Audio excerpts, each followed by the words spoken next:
Le Kenya. Nous remercions M. Huang Sha, envoyé spécial du secrétaire général pour la région des Grands Lacs, pour sa déclaration. Monsieur le Président, les A3 restent gravement préoccupés concernant la dégradation des situations de la province orientale de la RDC et par ses effets sur la stabilité de la région des Grands Lacs. Notre déclaration mettra l'accent sur les 3 domaines qui exigent une attention urgente pour faire face aux causes profondes des conflits dans l'est de la RDC et dans la région.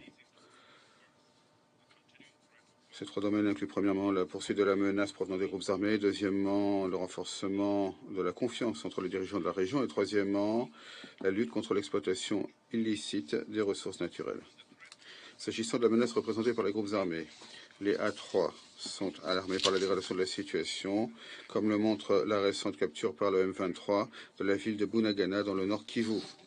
Les A3 dénoncent l'escalade de la violence à Rutshuru depuis le 20 octobre entre les FARDC et les rebelles du M23, qui ont fait au moins 10 morts et des dizaines de blessés. Nous présentons nos sincères condoléances aux familles des victimes et nous exprimons notre solidarité avec les civils touchés par cette violence. Nous condamnons les activités inhumaines et illégales du M23, des ADF, de la Codeco, des FDLR-FOCA et de Red Tabara. Ces groupes commettent des atrocités de masse et de... J'essaie de trouver ma page, dit l'orateur, et de graves violations des droits humains. Nous relevons avec préoccupation que certains de ces groupes, en particulier les ADF, ont des liens avec des réseaux terroristes, y compris l'EIL. La menace qu'ils représentent pour la paix et la sécurité régionale exige une riposte régionale robuste.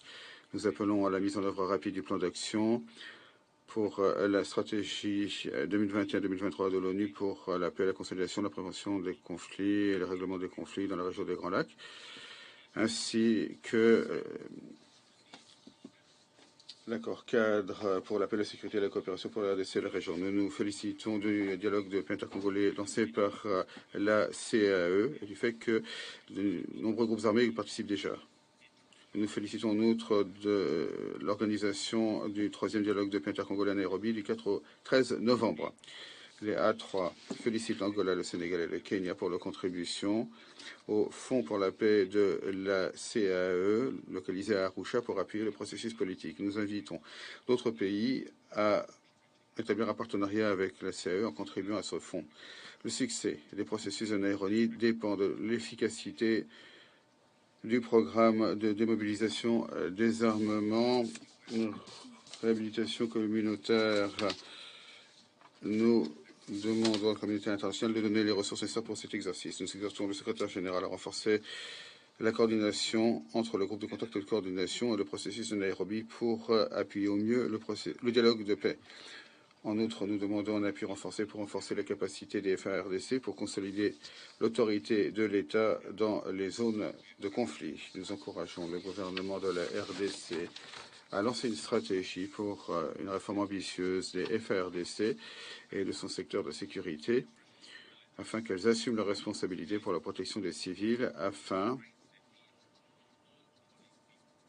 que tous les Congolais puissent jouir de leurs droits et qu'on leur réponde à leurs besoins après le retrait de la MONUSCO. Monsieur le Président, concernant le renforcement de la confiance entre les dirigeants de la région, les A3 soulignent que la volonté politique est l'ingrédient clé pour régler les conflits dans la région des Grands Lacs.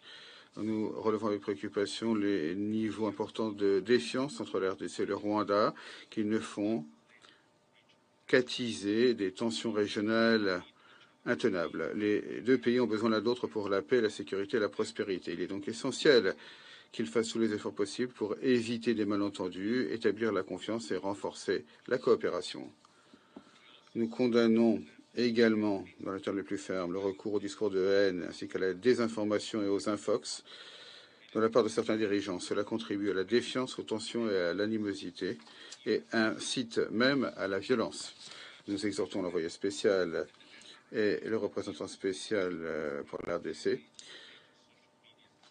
à travailler de manière proactive avec les principaux réseaux sociaux pour qu'ils agissent rapidement sur les discours de haine. Les autorités régionales et nationales doivent également faire en sorte que ceux qui sont coupables de discours de haine et d'incitation soient tenus responsables, en particulier s'il s'agit de dirigeants politiques. Monsieur le Président, nous nous félicitons de la feuille de route de Luanda qui vise à normaliser les relations politiques entre la RDC et le Rwanda. Nous nous félicitons de la coordination croissante entre les processus de Nairobi et de Luanda. Nous appelons au renforcement de cette coordination pour appuyer les priorités du gouvernement de la RDC.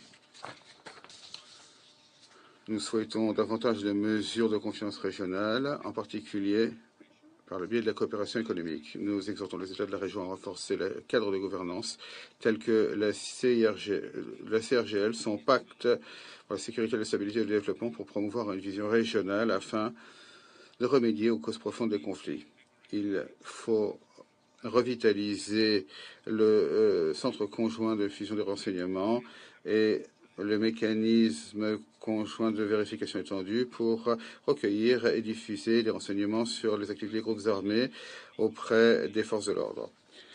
Pour ce qui est de faire face à l'exploitation illicite et au trafic des ressources naturelles, la région doit faire face de toute urgence à la concurrence alarmante pour les ressources naturelles de la part des acteurs transnationaux illicites et les groupes armés. A3 encourage les États de la région à mettre en œuvre des cadres réglementaires et à renforcer les mesures de reddition de comptes afin de gérer l'utilisation durable des ressources naturelles. Nous exhortons également les États à promulguer les législations et les règles nécessaires contre les conflits d'intérêts. Nous exhortons toutes les entités à l'échelle mondiale qui importent et exportent des ressources naturelles à mettre en œuvre des systèmes de surveillance des minerais des conflits. Nous exhortons notamment les États, et notamment ceux qui reçoivent des ressources minérales de la région des Grands Lacs, à garantir le contrôle, la transparence concernant les flux de minerais et des règles du jeu équitable pour garantir des chaînes d'approvisionnement responsables pour les minerais lors de l'extraction, du transport et de la vente de ressources naturelles. L'ONU et les organisations de la région doivent établir des efforts de coopération pour aider les États sortant des conflits dans la région en prenant en compte leur souveraineté sur les ressources naturelles. Cela peut se faire grâce au renforcement des capacités pour renforcer les capacités réglementaires et de maintien de l'ordre sur la base des priorités nationales pour l'utilisation de. Je voudrais remercier l'envoyé spécial Juancia pour son exposé. Ainsi, féliciter de la participation à cette séance du représentant de la RDC, de l'Afrique du Sud, du Rwanda et du Burundi. La difficile situation dans l'est de la RDC a une influence cardinale, comme on le sait, sur la région des Grands Lacs. Malheureusement, comme ont dit mes collègues, les combats ont repris entre le M23 et les forces gouvernementales. Cela a une influence négative sur la nouvelle dégradation de la situation dans le domaine sécuritaire et aggrave la situation dans la région. Cela est utilisé à leur fin par les nombreux groupes armés illégaux qui sont présents dans l'est du pays. La dégradation de problèmes déjà graves, ainsi que le fait que cela détourne l'attention de l'armée de la RDC vers la lutte contre le M23 bien armé, cela permet aux autres groupes armés illégaux d'intensifier leurs activités illégales et de continuer à attaquer en toute impunité les civils, à exploiter les ressources naturelles. Dans ces conditions, il est évident qu'une coordination étroite entre les forces gouvernementales et la MONUSCO est plus nécessaire que jamais. Cependant, on comprend bien que l'on ne pourra pas parvenir à une normalisation à long terme de la situation RDC uniquement par des moyens militaires. Il nous faut le dialogue, il faut des mesures efficaces de renforcement de la confiance, la consolidation des États de la région qui doivent comprendre qu'ils ont intérêt à stabiliser la situation dans la région des Grands Lacs. En fin de compte, tous ont à gagner un développement pacifique et durable, une coopération mutuellement bénéfique et du règlement des vieux problèmes. À cet égard, nous appelons à l'intensification des travaux sur l'application intégrale de l'accord cadre pour la paix, la sécurité et la coopération dans l'est de la RDC et dans la région des Grands Lacs. Accord de 2013. Ce travail conjoint exige de la sincérité, la volonté de parvenir à des résultats et le plein attachement aux engagements pris. Nous saluons les importantes décisions, notamment pour ce qui est de la création d'une force régionale, adoptée lors des consultations dans le cadre du processus de Nairobi. Il est important que leur mise en œuvre se fasse avec l'appui de la communauté internationale, en coordination étroite avec la MONUSCO et avec un rôle de chef de file de Kinshasa. Nous saluons également les efforts de maintien de la paix du président de l'Angola, M. Lourenço, et de la CIRGL. Nous considérons que des résultats qualitativement significatifs pour la coopération régionale pourraient être favorisés par la coïncidence des efforts de diverses initiatives. En effet, ils se complètent mutuellement et visent à garantir la paix, le développement socio-économique et la possibilité d'exploiter leur potentiel pour tous les Africains qui vivent dans la région des Grands Lacs. Pour notre part, nous sommes prêts à contribuer à la stabilisation dans la région des Grands Lacs grâce au dialogue et à une coopération constructive entre les pays de la région. Nous souhaitons une coopération fructueuse avec les institutions pertinentes du système de l'ONU et leurs représentants. Nous appuyons les efforts de l'ONU visant à promouvoir la stratégie des Nations Unies pour la consolidation de la paix et la prévention et le règlement des conflits, ainsi que les travaux des agents de l'ONU pour réaliser le plan d'action pour sa mise en œuvre.